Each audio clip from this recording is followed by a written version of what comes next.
ನಮಸ್ಕಾರ. ಬನ್ನಿ, ಇವತ್ತು ನಾವು ಮನುಕುಲದ ಆರಂಭದ ಕಥೆಯನ್ನ ನೋಡೋಣ. ಸ್ವರ್ಗ ಅಂದ್ರೆ ಹೇಗಿತ್ತು, ಮೊದಲ ಕುಟುಂಬ ಎದುರಿಸಿದ ಆ ನಿರ್ಣಾಯಕ ಆಯ್ಕೆ ಯಾವುದು, ಮತ್ತು ಆ ಒಂದೇ ಒಂದು ನಿರ್ಧಾರ ಇಡೀ ಮನುಕುಲದ ದಿಕ್ಕನ್ನೇ ಹೇಗೆ ಬದಲಾಯಿಸಿತು. ಬನ್ನಿ, ಈ ಆಳವಾದ ಕಥೆಯೊಳಗೆ ಇಳಿದು ನೋಡೋಣ. ಒಮ್ಮೆ ಯೋಚನೆ ಮಾಡಿ, ನೆಲದ ಧೂಳಿನಿಂದಲೇ ಮೊದಲ ಮನುಷ್ಯನ ಸೃಷ್ಟಿ, ಇದೊಂದು ಪರಿಪೂರ್ಣವಾದ ಆರಂಭ ಅಲ್ವಾ? ಈ ಕತೆ ಒಂದು ಸುಂದರ ಕನಸಿನ ಹಾಗೆ ಶುರುವಾಗತ್ತೆ. ಅಲ್ಲಿ ಎಲ್ಲವೂ ಸಾಮರಸ್ಯದಿಂದ ಪರಿಶುದ್ಧವಾಗಿತ್ತು, ನೋವಿರ್ಲಿಲ್ಲ, ಭಯ ಇರ್ಲಿಲ್ಲ, ಏನೂ ಇರ್ಲಿಲ್ಲ. ಸರಿ, ಹಾಗಿದ್ರೆ ಮೊದಲು ಈ ಕಥೆ ನಡೆಯೋ ಜಾಗ ಹೇಗಿತ್ತು ಅಂತ ನೋಡೋಣ. ಅದೇ ಏದೆನ್ ತೋಟ. ಅಲ್ಲಿನ ಸೌಂದರ್ಯ ಮತ್ತೆ ಅಲ್ಲಿನ ಮೊದಲ ನಿವಾಸಿಗಳಾದ ಆದಾಮ್ ಮತ್ತೆ ಹವ್ವಳ ಪರಿಚಯ ಮಾಡಿಕೊಳ್ಳೋಣ. ಏದೆನ್ ಅಂದ್ರೆ ಸುಮ್ಮನೆ ಒಂದು ಗಾರ್ಡನ್ ಅಂತ ಅಂದ್ಕೋಬೇಡಿ, ಅದೊಂದು ಪರಿಪೂರ್ಣತೆಯ ಸ್ಥಿತಿ. ಬೆತ್ತಲೆಯಾಗಿದ್ರು, ಆದ್ರೆ ನಾಚಿಕೆ ಪಡ್ಲಿಲ್ಲ ಅನ್ನೋ ಒಂದು ಮಾತು ಅವರ ಸಂಪೂರ್ಣ ಮುಗ್ಧತೆಯನ್ನ ತೋರಿಸುತ್ತೆ. ಅವರಿಗೆ ಒಳ್ಳೆಯದು ಕೆಟ್ಟದ್ದು ಅನ್ನೋ ಅರಿವೇ ಇರಲಿಲ್ಲ, ಕೇವಲ ಶುದ್ಧವಾದ ಅಸ್ತಿತ್ವ ಅಷ್ಟೇ. ಆದ್ರೆ ಈ ಸ್ವರ್ಗದಲ್ಲಿ ಕೇವಲ ಒಂದೇ ಒಂದು ಕಂಡೀಷನ್ ಇತ್ತು. ಆ ಮರದ ಹಣ್ಣನ್ನ ಮಾತ್ರ ತಿನ್ಬಾರ್ದು. ಅದರ ಪರಿಣಾಮ ಏನು ಅಂತಾನೂ ಸ್ಪಷ್ಟವಾಗಿ ಹೇಳಲಾಗಿತ್ತು. ಅದನ್ನ ತಿಂದ ದಿನಾನೇ ನೀನು ಖಂಡಿತ ಸಾಯ್ತೀಯ. ಇದು ಕೇವಲ ಒಂದು ಆಜ್ಞೆ ಆಗಿರಲಿಲ್ಲ, ಬದಲಿಗೆ ಮಾನವ ಕುಲಕ್ಕೆ ಕೊಟ್ಟ ಮೊದಲ ಆಯ್ಕೆಯ ಸ್ವಾತಂತ್ರ್ಯ ಮತ್ತು ಅದರ ಜವಾಬ್ದಾರಿಯ ಪರೀಕ್ಷೆನೂ ಆಗಿತ್ತು. ಇಲ್ಲಿಂದಾನೇ ಕಥೆಗೆ ಅಸಲಿ ಟ್ವಿಸ್ಟ್ ಸಿಗೋದು. ಪ್ರಲೋಭನೆ ವೇದಿಕೆಯ ಮೇಲೆ ಬರುತ್ತೆ ಮತ್ತು ಆ ಒಂದು ನಿಯಮ ಮುರಿಯಲ್ಪಡುತ್ತೆ. ಈ ಒಂದು ಕ್ಷಣದಿಂದ ಮಾನವೀಯತೆಯ ಇತಿಹಾಸವೇ ಬದಲಾಗಿ ಹೋಗುತ್ತೆ. ಗಮನಿಸಿ, ಒಂದು ಕಡೆ ದೇವರ ಸ್ಪಷ್ಟ ಮಾತು, ನೀವು ಖಂಡಿತ ಸಾಯ್ತೀರಾ. ಇನ್ನೊಂದು ಕಡೆ ಸರ್ಪದ ಕುತಂತ್ರದ ಮಾತು, ನೀವು ಖಂಡಿತ ಸಾಯಲ್ಲ. ಹವ್ವಳ ಮುಂದೆ ಇದ್ದದ್ದು ಒಂದು ನಿರ್ಣಾಯಕ ಆಯ್ಕೆ. ಇದು ಕೇವಲ ಒಂದು ಹಣ್ಣಿನ ಆಸೆ ಆಗಿರಲಿಲ್ಲ, ಬದಲಾಗಿ ದೇವರ ಹಾಗೆ ಆಗುವ, ಅಧಿಕಾರ ಮತ್ತು ಜ್ಞಾನವನ್ನ ಪಡೆಯುವ ಒಂದು ದೊಡ್ಡ ಆಮಿಷವಾಗಿತ್ತು. ನೋಡಿ, ಈ ನಿರ್ಧಾರ ಒಂದೇ ಕ್ಷಣದಲ್ಲಿ ಆಗಿದ್ದಲ್ಲ, ಅದಕ್ಕೊಂದು ಪ್ರೋಸೆಸ್ ಇತ್ತು. ಮೊದಲು ಕಣ್ಣುಗಳು ನೋಡಿದ್ವು, ಆಮೇಲೆ ಮನಸ್ಸು ಆಸೆಪಟ್ಟು, ಕೊನೆಗೆ ಕೈಗಳು ಆ ಕೆಲಸ ಮಾಡಿದ್ವು. ನೋಟ ಆಸೆಗೆ ದಾರಿ ಮಾಡಿಕೊಡ್ತು, ಆಸೆ ಕ್ರಿಯೆಗೆ. ಇದು ಇವತ್ತಿಗೂ ನಾವು ನೋಡೋ ಮಾನವ ಸ್ವಭಾವದ ಒಂದು ಮೂಲಭೂತ ಚಿತ್ರಣ. ಹಣ್ಣು ತಿಂದ ತಕ್ಷಣ ಏನಾಯ್ತು ಗೊತ್ತಾ? ಅವರ ಕಣ್ಣುಗಳು ತೆರೆದುಕೊಂಡವು. ಅವರ ಗ್ರಹಿಕೆಯಲ್ಲಿ ಒಂದು ತೀವ್ರವಾದ ಆಳವಾದ ಬದಲಾವಣೆ ಆಯಿತು. ಇನ್ನು ಮುಂದೆ ಪ್ರಪಂಚ ಮೊದಲಿನ ಹಾಗೆ ಇರಲಿಲ್ಲ. ಆ ಹೊಸ ಜ್ಞಾನದಿಂದ ಅವರಿಗೆ ಸಿಕ್ಕ ಮೊದಲ ಅನುಭವ ನಾಚಿಕೆ. ಮೊದಲ ಬಾರಿಗೆ ಅವರು ತಮ್ಮನ್ನು ತಾವು ಬೇರೆಯಾಗೇ ನೋಡಿಕೊಂಡ್ರು. ಮುಗ್ಧತೆ ಅನ್ನೋದು ಮಾಯವಾಗಿತ್ತು. ಅದರ ಜಾಗದಲ್ಲಿ ಭಯ ಮತ್ತು ಮುಜುಗುರ ಉಟ್ಕೊಂಡಿತ್ತು. ಅಲ್ಲಿಗೆ ದೇವರ ಜೊತೆಗಿದ್ದ ಆ ಒಂದು ಸುಂದರ ಸಂಬಂಧ ಒಂದೇ ಕ್ಷಣದಲ್ಲಿ ಮುರಿದುಬಿತ್ತು. ಮೊದಲು ಖುಷಿಯಿಂದ ಸ್ವಾಗತಿಸ್ತಿದ್ದ ದೇವರ ಧ್ವನಿ ಕೇಳಿ ಈಗ ಅವರು ಭಯದಿಂದ ಪೊದೆಗಳಲ್ಲಿ ಅಡಗಿಕೊಂಡ್ರು. ಸಾಮರಸ್ಯದ ಜಾಗವನ್ನ ಭಯ ಆಕ್ರಮಿಸಿಕೊಂಡಿತ್ತು. ಇದು ಆ ಪತನದ ತಕ್ಷಣದ ಆಧ್ಯಾತ್ಮಿಕ ಪರಿಣಾಮವಾಗಿತ್ತು. ಸರಿ, ಒಂದು ನಿರ್ಧಾರತೋ ಆಯ್ತು. ಈಗ ಅದರ ಪರಿಣಾಮಗಳನ್ನ ನೋಡೋ ಸಮಯ. ಪ್ರತಿಯೊಂದು ಕ್ರಿಯೆಗೂ ಒಂದು ಪ್ರತಿಕ್ರಿಯೆ ಇದ್ದೇ ಇರುತ್ತಲ್ವಾ? ಇಲ್ಲಿ ಆ ಪ್ರತಿಕ್ರಿಯೆ ತೀರ್ಪು ಮತ್ತು ಗಡಿಪಾರಿನ ರೂಪದಲ್ಲಿ ಬಂತು. ದೇವರು ಪ್ರಶ್ನಿಸಿದಾಗ ಆದಾಮನ ಉತ್ತರ ನೋಡಿ.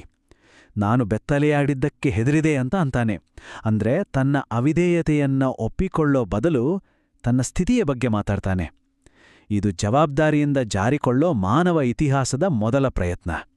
ಪರಿಣಾಮವಾಗಿ 3 ಶಾಪಗಳು ಬಂದವು. ಪ್ರತಿಯೊಬ್ಬರಿಗೂ ಅವರವರ ಪಾತ್ರಕ್ಕೆ ತಕ್ಕಂತೆ.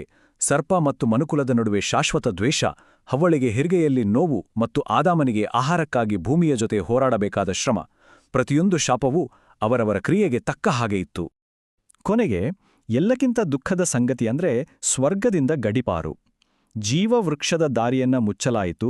ಮಾನವೀಯತೆ ಇನ್ನು ಮುಂದೆ ಕಷ್ಟ, ಶ್ರಮ ಮತ್ತು ಮರಣವನ್ನ ಎದುರಿಸಬೇಕಾದ ಒಂದು ಹೊಸ ಕಠಿಣ ಜಗತ್ತಿಗೆ ಕಾಲಿಟ್ಟಿತು. ಆದ್ರೆ ಕತೆ ಇಲ್ಲಿಗೆ ನಿಲ್ಲಿಲ್ಲ. ಆ ಪತನದ ಪರಿಣಾಮ ಅನ್ನೋದು ವಿಷದ ಹಾಗೆ ಮುಂದಿನ ಪೀಳಿಗೆಗೂ ಹರಡಿತು.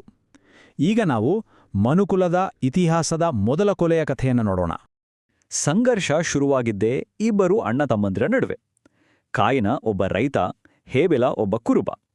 ಕಾಯಿನ ಭೂಮಿಯ ಫಲವನ್ನ ಅರ್ಪಿಸ್ದ, ಆದರೆ ಹೇಬೆಲ ತನ್ನ ಹಿಂಡಿನ ಮೊದಲ ಮರಿಯನ್ನ ಅರ್ಪಿಸ್ದ. ಹೇಬೆಲನ ಅರ್ಪಣೆ ಸ್ವೀಕಾರವಾದಾಗ ಕಾಯಿನನ ಹೃದಯದಲ್ಲಿ ಅಸೂಯೆಯ ಬೀಜ ಮೊಳಕೆ ಒಡೆಯಿತು. ಆದ್ರೂ ನೋಡಿ, ಕೈನಾನಿಗೆ ಒಂದು ಚಾನ್ಸ್ ಸಿಕ್ಕಿತ್ತು. ಪಾಪ ನಿನ್ನ ಬಾಗಿಲಲ್ಲೇ ಹೊಂಚಾಗ್ತಿದೆ, ನೀನದನ್ನ ನಿನ್ನ ಹತೋಟಿಗೆ ತಗೋಬೇಕು ಅಂತ ದೇವರು ಎಚ್ಚರಿಸಿದ್ರು. ತನ್ನ ಕೋಪವನ್ನ ಜಯಿಸೋ ಆಯ್ಕೆ ಅವನ ಮುಂದಿತ್ತು. ಆದ್ರೆ ಅವನು ಆ ಸಲಹೆಯನ್ನ ನಿರ್ಲಕ್ಷಿಸಿ ದುರಂತಕ್ಕೆ ದಾರಿ ಮಾಡಿಕೊಟ್ಟ. ದೇವರು ನಿನ್ನ ತಮ್ಮ ಎಲ್ಲಿದ್ದಾನೆ ಅಂತ ಕೇಳಿದಾಗ ಕಾಯಿನನ್ನ ಉತ್ತರ ಇತಿಹಾಸದಲ್ಲೇ ಅಚ್ಚಳಿಯದೆ ಉಳಿದುಹೋಯಿತು. ನಾನೇನು ನನ್ನ ತಮ್ಮನ ಕಾಯೋಕೆ ಇರೋಣ? ಈ ಒಂದೇ ಒಂದು ಪ್ರಶ್ನೆಯಲ್ಲಿ ಕೌಟುಂಬಿಕ ಜವಾಬ್ದಾರಿಯ ಸಂಪೂರ್ಣ ಕುಸಿತ ಮತ್ತು ಅವನ ಹೃದಯದ ಕಠೋರತೆ ಎದ್ದು ಕಾಣುತ್ತೆ. ಕಾಯಿನನಿಗೆ ಸಿಕ್ಕ ಶಿಕ್ಷೆ ಅವನ ಪಾಪಕ್ಕೆ ತಕ್ಕ ಹಾಗೆ ಇತ್ತು.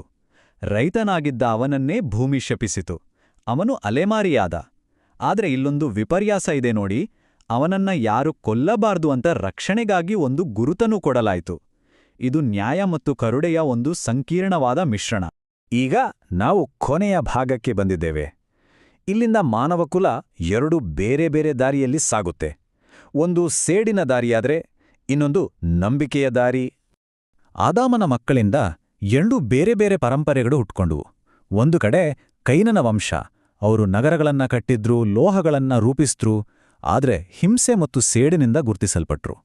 ಇನ್ನೊಂದು ಕಡೆ ಆದಾಮನ ಮತ್ತೊಬ್ಬ ಮಗನಾದ ಸೇತನ ವಂಶ. ದೇವರ ಹೆಸರನ್ನ ಕರಿತು ಮತ್ತು ದೇವರ ಜೊತೆ ನಡೆಯಲು ಪ್ರಯತ್ನಿಸಿತು. ಇದು ಮಾನವ ಸಮಾಜದ ಎರಡು ಸಂಭಾವ್ಯ ಪಥಗಳನ್ನು ತೋರಿಸುತ್ತೆ: ಸ್ವಮಹತ್ವ ಅಥವಾ ದೈವಿಕ ಸಂಬಂಧ. ಆದ್ರೆ ಕಾಲ ಕಳೆದಂತೆ ಕಾಯಿನ್ನ ದಾರಿನೇ ದೊಡ್ಡದಾಯ್ತು. ಭೂಮಿ ಮೇಲೆ ಹಿಂಸೆ ತುಂಬಿಯೋಯ್ತು. ಮನುಷ್ಯನ ಹೃದಯ ಯಾವಾಗ್ಲೂ ಕೆಟ್ಟದನ್ನೇ ಯೋಚಿಸ್ತಿತ್ತು. ಎಷ್ಟರ ಮಟ್ಟಿಗೆ ಅಂದ್ರೆ ಮನುಷ್ಯನ ಸೃಷ್ಟಿಸಿದ್ದಕ್ಕೆ ದೇವರು ವಿಷಾದಪಟ್ರು. ಇದು ಕಥೆಯ ಅತ್ಯಂತ ಕರಾಳ ಘಟ್ಟ. 130. ಇದು ಆದಾಮ ಬದುಕಿದ್ದ ವರ್ಷಗಳು. ಈ ಸಂಖ್ಯೆ ನಮಗೊಂದು ವಿಷಯ ನೆನಪಿಸುತ್ತೆ. ಮಾನವೀಯತೆಯ ಈ ಪತನ ಒಂದೇ ದಿನದಲ್ಲಾಗಿದ್ದಲ್ಲ, ಬದಲಿಗೆ ನೂರಾರು ವರ್ಷಗಳ ಕಾಲ ನಿಧಾನವಾಗಿ ನಡೆದ ಒಂದು ಪ್ರಕ್ರಿಯೆ. ಇಡೀ ಪ್ರಪಂಚವೇ ಕೆಟ್ಟತನದ ಪ್ರವಾಹದಲ್ಲಿ ಮುಳುಗುತ್ತಿರುವಾಗ ಕತೆಯೋ ನೋಹನಲ್ಲಿ ಒಂದು ಭರವಸೆಯ ಕಿರಣವನ್ನ ತೋರಿಸುತ್ತೆ. ಆದ್ರೆ ಪ್ರಶ್ನೆ ಇರೋದು, ವಿನಾಶದ ಇಂಥ ದೊಡ್ಡ ಪ್ರವಾಹದ ಮುಂದೆ ಒಬ್ಬ ಮನುಷ್ಯ ಏನ್ಮಾಡೋಕ್ ಸಾಧ್ಯ?